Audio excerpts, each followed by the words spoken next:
Hi hello welcome to my YouTube channel. ഇന്നിപ്പോൾ ഒരു day in my life ചെയ്യാമെന്നൊക്കെ വിചാരിച്ചതാണ്. ഏട്ടൻ ഇന്നലെ എത്തിയപ്പോഴേക്കും സമയം 1 മണി കഴിഞ്ഞിട്ടുണ്ടായിരുന്നു. ഞാനാണെങ്കിൽ അലാറം വെക്കാനും മറന്നുപോയി. രാവിലെ നീച്ചപ്പോൾ 6:45 കഴിഞ്ഞിട്ടുണ്ടായിരുന്നു. പിന്നെ വീഡിയോയും കാര്യങ്ങളൊന്നും എടുക്കാൻ പറ്റില്ല. വേഗം രാവിലത്തെ പണികളൊക്കെ തീർത്തു. കാരണം ഇന്ന് എനിക്കും കൂടി ക്ലാസ്സിൽ പോയി തുടങ്ങണം. അങ്ങനെ അതാ 2 പേരെയും ബ്രേക്ക്ഫാസ്റ്റൊക്കെ കഴിച്ച് കുളിയൊക്കെ കഴിഞ്ഞ് യൂണിഫോമൊക്കെ മാറ്റിയാണ്. ഇതൊക്കെ അവർ തന്നെ സ്വന്തമായിട്ട് ചെയ്യുന്നതുകൊണ്ട് എനിക്ക് വലിയ റിസ്ക് ഇല്ല. മുടി മാത്രം കെട്ടിക്കൊടുത്താൽ മതി. അങ്ങനെ ഇതാ കൺമണിക്കുട്ടീനെ മാറ്റലൊക്കെ കഴിഞ്ഞ് മുടി കെട്ടിക്കൊടുക്കുകയാണ്. തനിക്കുട്ടി ഇതാ അവിടെ നിന്ന് മാറ്റുന്നുണ്ട്. അങ്ങനെ അവളെ മുടികെട്ടലും കഴിഞ്ഞ് 2 പേരെയും മാറ്റിച്ചിട്ട് ഏട്ടൻ്റെ കൂടെ പറഞ്ഞേക്കാമെന്നാണ് വിചാരിക്കുന്നത്. കാരണം ഇന്ന് ഏട്ടന് ലീവ് ആയതുകൊണ്ട് ഏട്ടൻ കൊണ്ടുവിട്ടോളും. ആ ഒരു ധൈര്യത്തിലാണ് പിന്നെ ഞാൻ വീഡിയോ എടുക്കാൻ വേണ്ടി നിന്നത്.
എൻ്റെ കുളിയൊക്കെ കഴിഞ്ഞ് ഇറങ്ങിയപ്പോഴേക്കും അവർ 3 പേരും പോവാറായിട്ടോ. 3 പേരെന്ന് ഉദ്ദേശിച്ചത് എടുത്തുള്ളൊരു മോളും കൂടി ഉണ്ട്.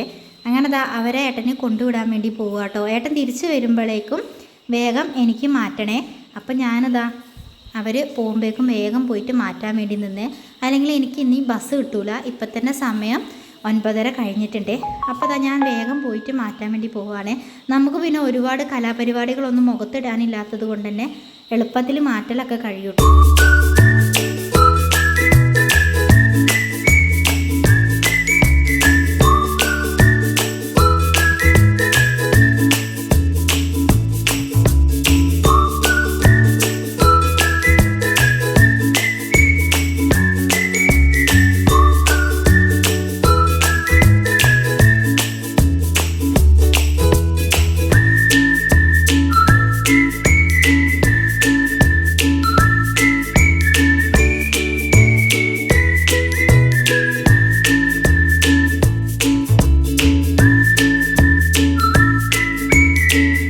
മക്കളെ കൊണ്ടാക്കി ഏട്ടൻ വന്നേ നേരെ പോയി. ഇപ്പം തന്നെ നല്ല നേരമായിട്ടുണ്ട്.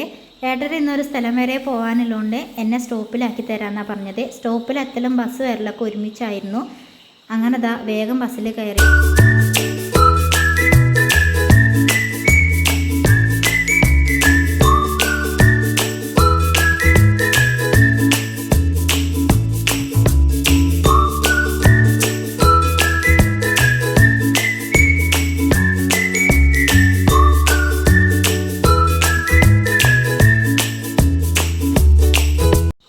സ്റ്റോപ്പിൽ ഇറങ്ങിയിട്ട് ഞാൻ അഞ്ജലീനെ കാത്തിക്കണേ.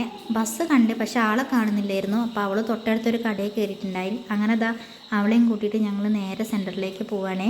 ഞാൻ മക്കൾക്ക് വെക്കേഷൻ ആയതിനു ശേഷം ഇങ്ങോട്ടേക്ക് വന്നിട്ടേ ഇല്ല. ആകെ 2 പ്രാവശ്യം എന്തോ വന്നിട്ടുള്ളൂ. അപ്പോൾ സെൻറ്ററിലേക്ക് പോവുകയാണേ. ഇവിടെ പിന്നെ കയറുന്ന ടൈമും അതുപോലെ തിരിച്ചിറങ്ങുന്ന ടൈമൊക്കെ നമ്മൾ എഴുതി കൊടുത്ത് സൈൻ ചെയ്തിട്ടേ വരാൻ പറ്റുള്ളൂ. അങ്ങനെ ക്ലാസ്സിലെത്തിയിട്ടോ. ക്ലാസ്സിലെത്തിയപ്പോൾ പിന്നെ അനിൽ സാറ് വന്നിട്ടില്ലായിരുന്നു. അപ്പോൾ വേഗം ക്ലാസ്സിൻ്റെ ഉള്ളിൽ നിന്ന് ചെറിയ വീഡിയോയും കാര്യങ്ങളൊക്കെ എടുത്ത് ഇതാണ് കേട്ടോ അനൂജ്. അങ്ങനെ അതൊക്കെ കഴിഞ്ഞിട്ട് ഒരു ഉച്ചയൊക്കെ ആയപ്പോൾ ഞാൻ സെൻറ്ററിൽ നിന്ന് ഇറങ്ങി. ഏട്ടൻ വിളിച്ചിട്ടുണ്ടായിരുന്നു ഉച്ചയ്ക്ക് ഇറങ്ങാൻ വേണ്ടി പറഞ്ഞിട്ട്. അങ്ങനെ സാറിൻ്റെ അടുത്ത് പറഞ്ഞിട്ട് ഉച്ചയ്ക്ക് ഇറങ്ങുകയാണേ. സെൻറ്ററിൽ നിന്ന് ഇറങ്ങിയിട്ട് നേരെ പോയത് പാർലറിലേക്കാണ്. കാരണം 2 മാസമായിട്ട് ത്രെഡൊന്നും ചെയ്തിട്ടില്ലായിരുന്നു. അങ്ങനെ വേഗം ത്രെഡൊക്കെ ചെയ്ത് പുറത്തേക്ക് വന്നപ്പോഴേക്കും അഞ്ജലീൻ്റെ ഹസ്ബൻഡ് വന്നിട്ടുണ്ടായിരുന്നു. പിന്നെ സാമീൻ്റെ അടുത്ത് കുറച്ച് നേരം വർത്താനൊക്കെ പറഞ്ഞത് അവർ പോയി. ഏട്ടൻ ഇതാ എത്തി എന്നുണ്ട് കുറേ നേരമായി. അതിൻ്റെ ഇടയിൽ നല്ലൊരു മഴ പെയ്ത് ചോരുകയും ചെയ്ത്. അങ്ങനെ കുറേ സമയം കാത്തിരുന്ന് കഴിഞ്ഞപ്പോൾ ഏട്ടൻ വന്നു. പിന്നെ നേരെ തൊട്ടടുത്തുള്ളൊരു ടെക്സ്റ്റൈൽസിൽ കയറി 1-2 സാധനം മേടിക്കാനുണ്ടായിരുന്നു. അത് മേടിച്ചിട്ട് പിന്നെ നേരെ പമ്പിൽ പോയി എണ്ണയൊക്കെ കഴിച്ചിട്ട് നേരെ ഹോട്ടലിൽ പോയിട്ട് ഭക്ഷണം കഴിക്കുകയാണ്. ഭക്ഷണം കഴിച്ചുകൊണ്ടിരിക്കുന്ന ഇടയിൽ നല്ലൊരു മഴ പെയ്തിട്ടുണ്ടായിരുന്നു. പിന്നെ ആ മഴ പെയ്ത് തോർന്നതിന് ശേഷമാണ് ഞങ്ങൾ അവിടുന്ന് പോകുന്നത്. പിന്നെ ഒരു കാര്യം പറയട്ടെ, എനിക്ക് വോയിസ് ഓവർ കൊടുക്കാൻ മൈക്കില്ലാത്തതുകൊണ്ട് ചെറിയ രീതിയിൽ ശബ്ദത്തിന് പ്രശ്നം ഉണ്ടാവും. അപ്പോൾ എല്ലാവരും ഒന്ന് സഹകരിക്കണേ. ഇനി അടുത്ത മഴ പെയ്യുമ്പോഴേക്കും നമുക്ക് വേഗം പോകാമെന്ന് പറഞ്ഞിട്ട് ഞങ്ങൾ ഇതാ പോയിക്കൊണ്ടിരിക്കുകയാണ് കേട്ടോ. ചെറിയായിട്ട് ചാറുന്നൊക്കെ ഉണ്ടേ. പുതുക്കാട് എത്തിയപ്പോൾ നല്ല കോടയാണ്. ഇവിടെ പിന്നെ മഴക്കാലം തുടങ്ങിക്കഴിഞ്ഞാൽ മഴയേക്കാൾ കൂടുതൽ കോടയായിരിക്കും. അങ്ങനെ ഇതാ വീട്ടിലെത്തി. ഇനി എന്നെ ഇവിടെ ആക്കിയിട്ട് ഏട്ടൻ പോവും. ഞാൻ 2:45 കൺമണീനെ കൂട്ടാൻ വേണ്ടി പോകണം. 3 മണിക്കാണ് അവൾക്ക് ക്ലാസ് കഴിയുക. ഞാനിവിടുന്ന് നടന്നെത്തുമ്പോഴേക്കും സമയമാവല്ലോ എന്ന് വിചാരിച്ചിട്ട് 2:45 ഇറങ്ങുമ്പോൾ വലിയ മഴയൊന്നും ഇല്ലായിരുന്നു. പാതി എത്തിയപ്പോൾ നല്ല രീതിയിൽ പെയ്തു. പിന്നെ ഒരു ഓട്ടോ കിട്ടിയോണ്ട് പെട്ടെന്ന് അവിടെ എത്തി നോക്കുമ്പോൾ ആളാണെങ്കിൽ എഴുതി കഴിഞ്ഞിട്ടൊന്നും ഉണ്ടായില്ലായിരുന്നു. പിന്നെ അവൾ എഴുതി കഴിയുന്നവരെ കുറച്ച് നേരം അവിടെ കാത്ത് നിൽക്കേണ്ടി വന്നേ. അത് കഴിഞ്ഞിട്ട് പിന്നെ ഞാൻ അവളെയും കൂട്ടിയിട്ട് വരികയാണ്. തനിക്കുട്ടി പിന്നെ സ്വന്തം വന്നോളും. എഴുത്ത് തന്നെയാണ്. തനിക്കുട്ടീൻ്റെ കൂടെ കൺമണീനെ വിടാൻ എനിക്ക് പേടിയാണ്. കാരണം റോട്ടിലൂടെ ഓടുകയോ വണ്ടീൻ്റെ മുന്നിലേക്ക് എങ്ങാനും ചാടിയാലോ എന്ന് വിചാരിച്ചിട്ട് ഞാൻ കൂട്ടിക്കൊണ്ടുവരലാണ്. ഇനിയിപ്പോൾ അടുത്ത വർഷമൊക്കെ കഴിയുമ്പോഴേക്കും പതിയെ അവളെ കൂടെ വിട്ട് ശീലിപ്പിക്കണം. അങ്ങനെ താ ഞങ്ങൾ രണ്ടുപേരും പോവുകയാണ്. എന്താണ് എഴുതാൻ നേരം വൈകിയതെന്നൊക്കെ ചോദിച്ചിട്ടാണ് കേട്ടോ പോകുന്നത്. വീട്ടിലെത്തിക്കഴിഞ്ഞാൽ എല്ലാ കാര്യങ്ങളും അവരെന്നെ സ്വന്തം ചെയ്യും. ഇതിപ്പോൾ ബനിയന് ഊരി തരാൻ വേണ്ടിയിട്ട് വരികയാണ്. അങ്ങനെ കുളിയൊക്കെ കഴിഞ്ഞ് അവൾക്കൊരു പഴം മാത്രം മതി എന്ന് പറഞ്ഞു. അപ്പോൾ ആ പഴം കഴിച്ചുകൊണ്ടിരിക്കുകയാണ്. തനിക്കുട്ടി വന്നപ്പോൾ എനിക്ക് വീഡിയോ ഒന്നും എടുക്കാൻ പറ്റിയിട്ടുണ്ടായിരുന്നില്ല. നല്ല മഴയൊക്കെ ആയിരുന്നു. അങ്ങനെ തനിക്കുട്ടീൻ്റെ കുളിയും ചാടിയൊക്കെ കഴിഞ്ഞിട്ട് പഠിക്കാൻ വേണ്ടി ഇരിക്കുകയാണ്. സംയുക്ത ഡയറി ഇരുന്ന് എഴുതാണ് കേട്ടോ ആള്.